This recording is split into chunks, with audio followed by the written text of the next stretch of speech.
നാം കാണുന്ന ഈ ഭൗതിക ലോകത്തിനപ്പുറം കണ്ണുകൾക്ക് പിടികൊടുക്കാത്ത മറ്റൊരു ലോകമുണ്ടോ? പകൽ വെളിച്ചത്തിൽ ചിരിക്കുന്ന മനുഷ്യർ പോലും രാത്രിയുടെ നിശബ്ദതയിൽ ഭയക്കുന്ന ആ അദൃശ്യ ശക്തികൾ. ലോകാനുഗ്രഹിയായ പ്രവാചകനെ പോലും തളർത്താൻ ശ്രമിച്ച ആ കറുത്ത മന്ത്രവിദ്യയുടെ രഹസ്യമെന്തായിരുന്നു? ആധുനിക ശാസ്ത്രത്തിന് പോലും വിശദീകരിക്കാൻ കഴിയാത്ത ആ നിഗൂഢതകളിലേക്കുള്ള ഒരു യാത്ര. അതാണ് അൽ മോവിദത്തൈനി. കാലം സാക്ഷ്യം വഹിച്ച മഹാത്ഭുതങ്ങളുടെ മണ്ണിൽ മനുഷ്യബുദ്ധിക്ക് അഗ്രാഹ്യമായ ചില സത്യങ്ങളുണ്ട്. വെളിച്ചം അവസാനിക്കുന്നിടത്ത് ഇരുളിന്റെ സാമ്രാജ്യം ആരംഭിക്കുന്നു. നാം കാണുന്ന ലോകത്തിനപ്പുറം കണ്ണുകൾക്ക് പിടികൊടുക്കാത്ത നിഴലുകൾ പോലെ നമ്മെ പിന്തുടരുന്ന ചില ശക്തികളുണ്ട്. ചരിത്രത്തിന്റെ ഏടുകളിൽ ഭയത്തിന്റെയും അതിജീവനത്തിന്റെയും അടയാളമായി രേഖപ്പെടുത്തപ്പെട്ട 2 അധ്യായങ്ങൾ: സൂറത്തുൽ ഫലക്, സൂറത്തുൻ നാസ്. ഇവ കേവലം വചനങ്ങളല്ല, മറിച്ച് അദൃശ്യമായ തിന്മകൾക്കെതിരെയുള്ള അതിശക്തമായൊരു പ്രതിരോധമാണ്.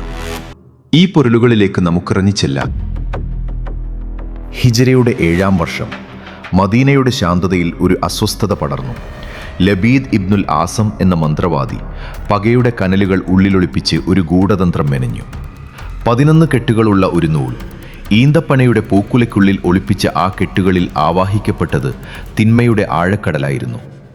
ലോകാനുഗ്രഹിയായ പ്രവാചകനെ പോലും ശാരീരികമായി തളർത്താൻ ആ മന്ത്രവിദ്യയ്ക്ക് സാധിച്ചു. രോഗത്തിന്റെ കാഠിന്യത്തിൽ പ്രവാചകൻ ഉരുകുമ്പോഴും മദീനയുടെ ആകാശം ഒരു വലിയ വെളിപ്പെടുത്തലിനായി കാത്തുനിൽക്കുകയായിരുന്നു. ആ രാത്രിയിൽ മനുഷ്യർ ഉറങ്ങിക്കിടക്കുമ്പോൾ ആകാശത്തിന്റെ വാതിലുകൾ തുറക്കപ്പെട്ടു.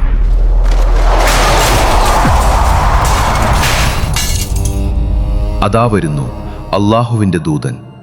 മലക് ജിബ്രീൽ അലൈഹി വസല്ലം ഉൾപ്പെടെ 2 മലക്കുകൾ പ്രവാചകന്റെ അരികിലെത്തി. അവരിൽ ഒരാൾ തലഭാഗത്തും മറ്റൊരാൾ കാൽഭാഗത്തും ഇരുന്നു. അവർ തമ്മിൽ സംസാരിക്കാൻ തുടങ്ങി. ആ സംഭാഷണം കേവലം വാക്കുകളായിരുന്നില്ല, മറിച്ച് ഒരു ഗൂഢാലോചനയുടെ മറനീക്കലായിരുന്നു.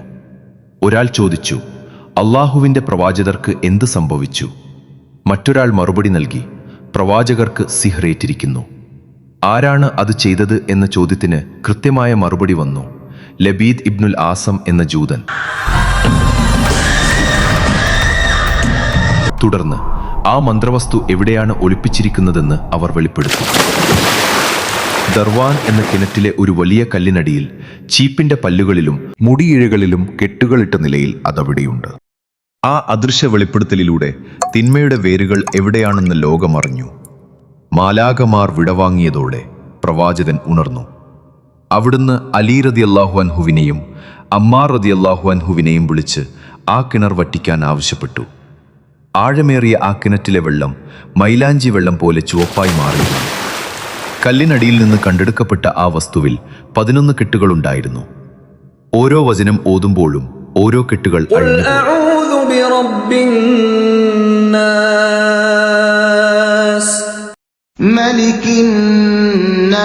അവസാനത്തെ കെട്ടും അഴിഞ്ഞപ്പോൾ ഒരു വലിയ ഭാരത്തിൽ നിന്ന് മോചിതനായ ആശ്വാസത്തോടെ പ്രവാചകൻ പുഞ്ചിരിച്ചു.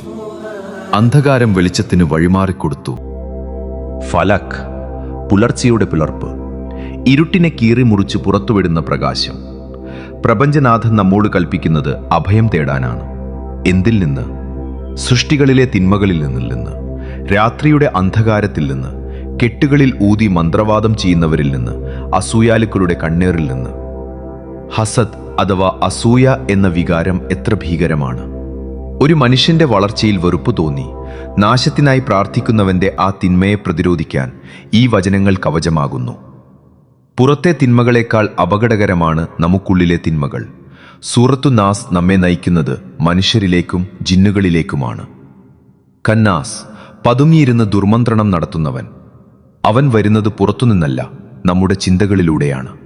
സംശയങ്ങളും ഭയവും വിദ്വേഷവും നമ്മുടെ ഹൃദയത്തിൽ വിതയ്ക്കുന്ന ആ അദൃശ്യ ശക്തിയെ തടയാൻ മനുഷ്യരുടെ സൃഷ്ടാവായ റബ്ബിനോട് നാം സഹായം തേടുന്നു. നമ്മുടെ ഏറ്റവും വലിയ യുദ്ധം നടക്കുന്നത് നമുക്കുള്ളിൽ തന്നെയാണ്. ആധുനിക മനഃശാസ്ത്രം പറയുന്ന പോസിറ്റീവ് അഫർമേഷനുകൾക്ക് 1400 വർഷങ്ങൾക്ക് മുൻപേ മറുപടി നൽകിയ വചനങ്ങളാണ്. ഭയത്തെ നേരിടാനുള്ള ഏറ്റവും മികച്ച വഴി വിശ്വാസമാണെന്ന് ഈ സൂറത്തുകൾ പഠിപ്പിക്കുന്നു.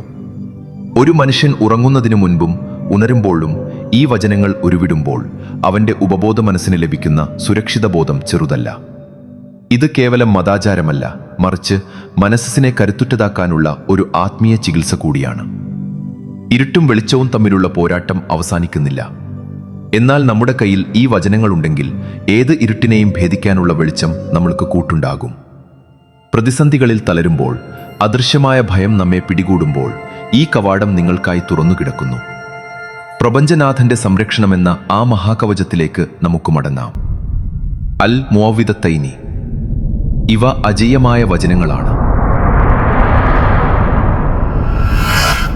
ഈ വീഡിയോ നിങ്ങൾക്ക് ഉപകാരപ്പെട്ടെങ്കിൽ നൂർ ബിയോണ്ട് ചാനൽ സബ്സ്ക്രൈബ് ചെയ്യാൻ മറക്കരുത്.